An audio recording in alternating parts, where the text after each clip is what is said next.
Hello and welcome to Mann's Model Moments.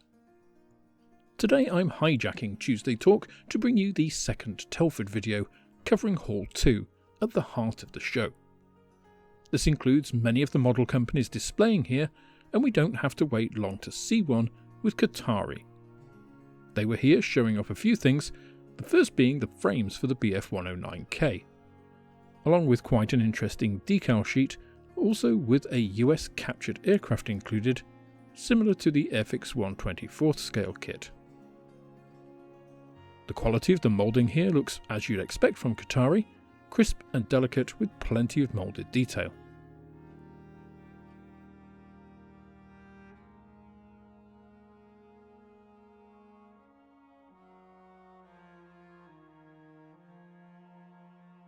I noticed that optional seatbelts are included, and the gear also appear with brake lines, both of which are nice touches.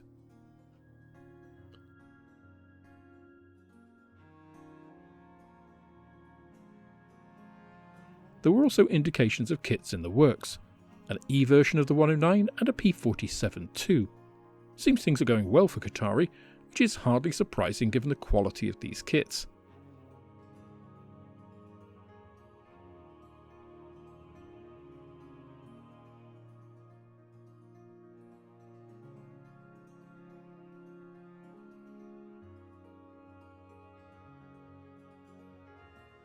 There were a few models on display as well which looked absolutely stunning, showing just what is possible with these models.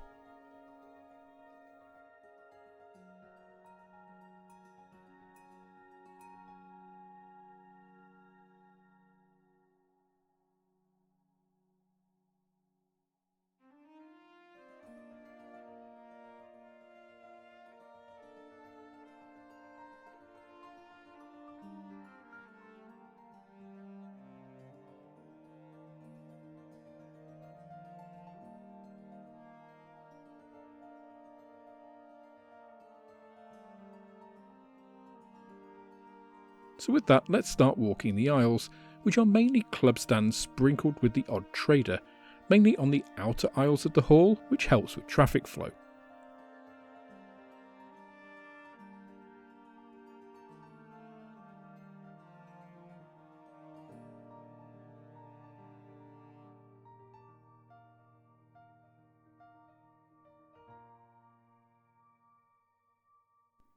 It's interesting to see more Gundam here this year, emphasising that diversification of the hobby and the show which I mentioned in the last video, which is all good to see. At the end of this row was the Revell stand, and I've combined footage here from a couple of days as I couldn't get in well the first day, and Luke was looking a little swamped, so I made it a priority on day 2 before anyone came into the show, as you can see here. Now their display was really nice, with lots of very nicely made Revell kits from the last year or so of releases, and with some sneak peeks of some work in progress, like the 1/32nd scale ME262 Pulksestora, which I'm definitely interested in. Also on display was the Hawker Hunter T7, which looked extremely nice indeed.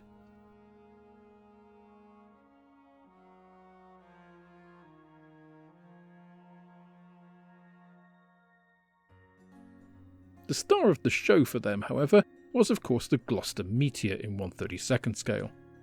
They had several of the kits built up, and all of the frames on display too. It does look very good, and it's a big aircraft, so the price tag of around £110 doesn't actually seem that excessive when you see it in person, especially given the extras you get.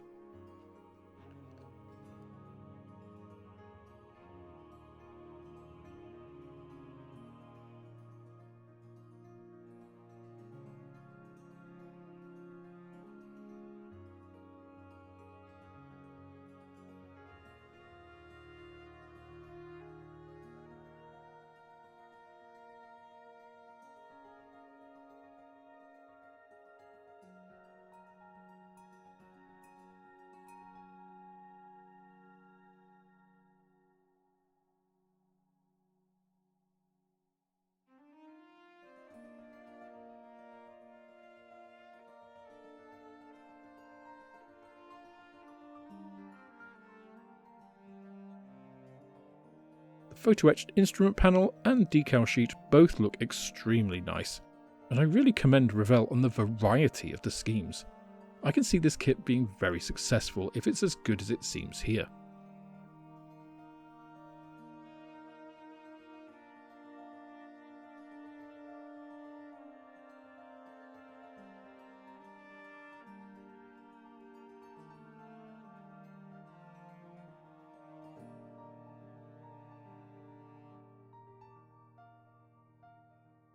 It was also nice to see the other kits here too, including the SLS Artemis, and overall it's probably the best Revell display I've seen at Telford since the late 1990s.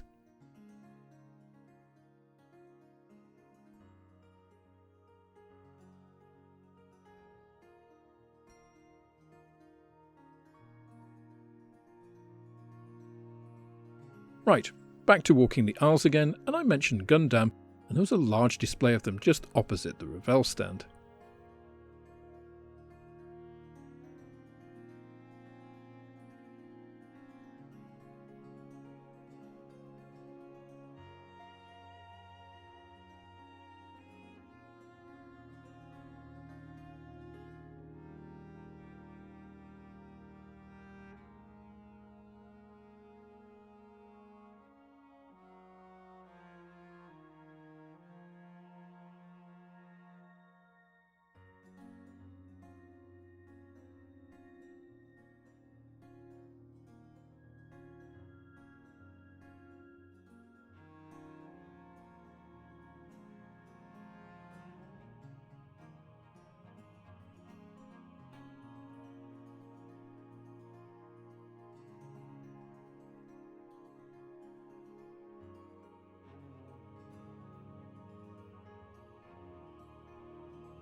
Now if you've ever wondered what the 1/200 scale Yamato that Craig is building on Scale Model Inc. Live on a Friday night looks like, then here is a finished one. In short, it's absolutely massive. This was on the West Mids Police Club, along with many of Sully's builds, which if you haven't seen are well worth checking out on his channel. I did get a chance to catch up with him and chat about his various projects, so I'll link him down in the video description below.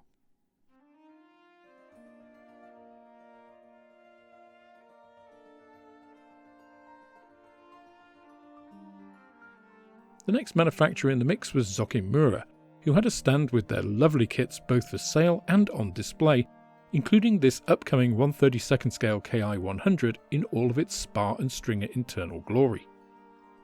And yes, that's also a 1/32nd scale P51B/C Mustang in the works. If you've not built a Zoukei kit, then it's a bit like building an actual aircraft in the way most of the internal structures are reproduced, making them ideal super detailing projects. All of the frames for the KI-100 were on display, as well as some built-up kits to show just how insane these models really are.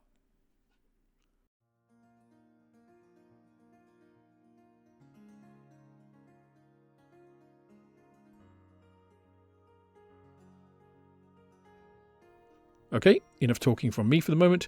I'll let you enjoy the club displays for a while.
Well, I'm interrupting your viewing pleasure here to talk about DBMK Models, a recent small British manufacturer who are making very accurate 1/32nd scale models of some slightly fringe British subjects.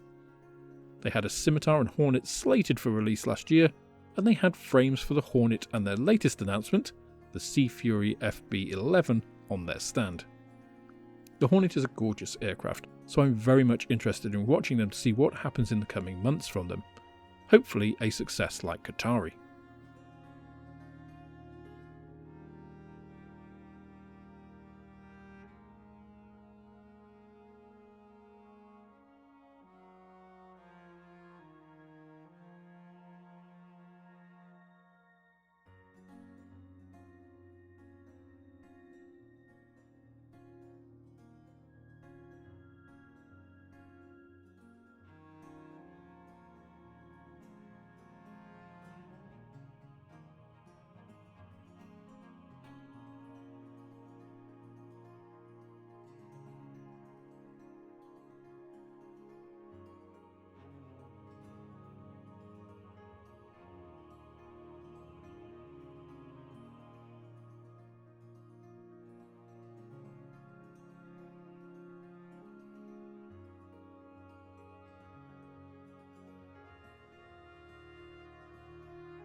Here are some eye-catching and nicely diverse large-scale subjects on this display from Scale Hangar 182.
Now over the course of these videos you will see some barren empty tables like this one, and that may be because I was filming before that was set up, or, in the odd case, life throwing a spanner in the works and the owner of the table can't make it. It doesn't happen much, but it's inevitable in a few cases with a show this big.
I'll pause here and give a quick pan around from this end of the hall before moving on to the Hobby Company, who import ICM in the UK and had some of the Hampton frames on display. As you can see, the composition here is very much typical ICM. Those of you who have built their Ju-88, B-26 or Beaufort will recognise the approach immediately. Of course, everything here looked nice and crisp, with delicate detail and crystal clear transparencies that the camera doesn't pick up very well on video. I also took some stills as well, which I think show them a bit better.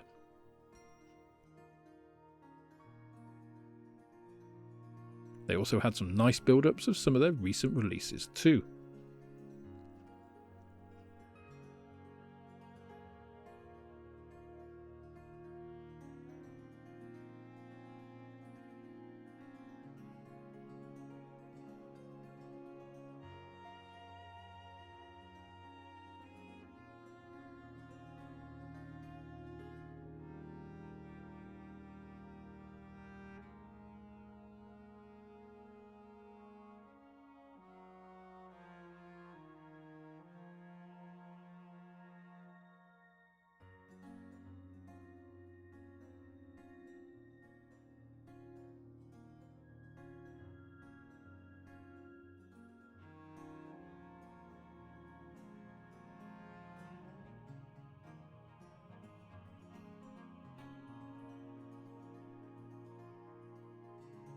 Of course, the Hobby Company also import Tamiya kits, so they had the full set of frames for their upcoming 1/72nd scale F14D kit I mentioned in a Tuesday talk a couple of weeks ago.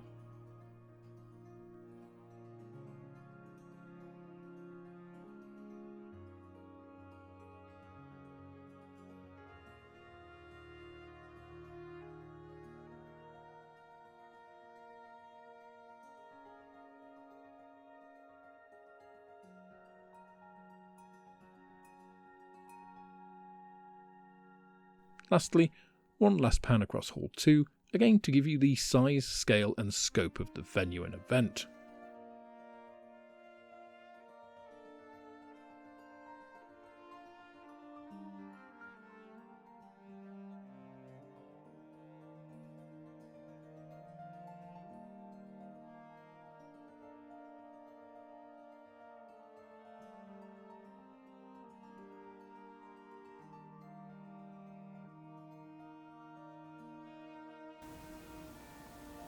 So it's now 11:15 on Saturday morning. I'm already pretty tired. I've been here since 8 o'clock or just before 8 o'clock and had a good look round. I've taken quite a lot of video photos of the Airfix BF109G, which looks fantastic, it really does. I've managed to get the shots of the Tamiya 1/72nd scale sprues from the Hobby Company stand, and they do have, unfortunately they don't have all of the Hampton sprues, so they've only got like fuselage and wings. So I've got photos of those as well, but not as much as I'd hoped. So they don't have the engines and don't have some of the other pieces, so not quite sure what's happened there, but yeah, it's a little bit disappointing, but hey. Some other nice models being shown. Kotare stand has some really nice stuff on it. So they've got the Kurfürst, obviously. They've also got notification of a couple of other kits that they're doing. They're doing an E, BF109E. They're doing, I think it's a Thunderbolt. I think it was. Don't know. I've seen so many models, it's difficult to remember. And also on the Zoukei-Mura stand, which is a bit surprising to see Zoukei-Mura there, but good that they are. They've got, again, some really nice stuff, including a 1/48 scale, I think, or was it 1/32nd scale? Whichever, of a KI-100, anyway. In typical Zoukei-Mura style, you know, with all the spars and stringers and everything. Looks really nice.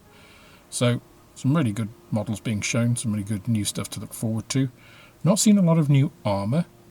Did obviously go over to the Revell stand as well. Luke was chatting with a whole bunch of people, so I didn't get to speak to him. Did speak to Dale at the Airfix stand. And the Meteor looks really nice. They've got the meter there. They've got a lot of frames for it as well, frames and sprues. They've also got the Aventador, the Lamborghini Aventador, the new tooling for that, the frames, some notifications of some other pieces as well. So yeah, it's just a little bit overwhelming. I've actually come out to charge my phone because I forgot to bring my phone charger, so I'm charging in the car. But I thought it would give me a good break as well, because I think the one thing about Scale Model World that perhaps people haven't mentioned, and why I think it's best to go for 2 days, is it can get overwhelming. There's a lot of people in there, although generally the access to everything is pretty good. You know, they've got nice wide aisles. You can easily get, you know, a couple of wheelchairs side by side. So, you know, there's a lot of people though, which makes it difficult sometimes. But the great majority are great. There's a few, you know, they'll just push past and everything. So, you know, there is that. But it's the same with any large event, right?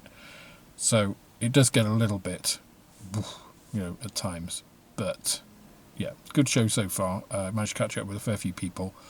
So I will carry on and back to it. See you in a bit.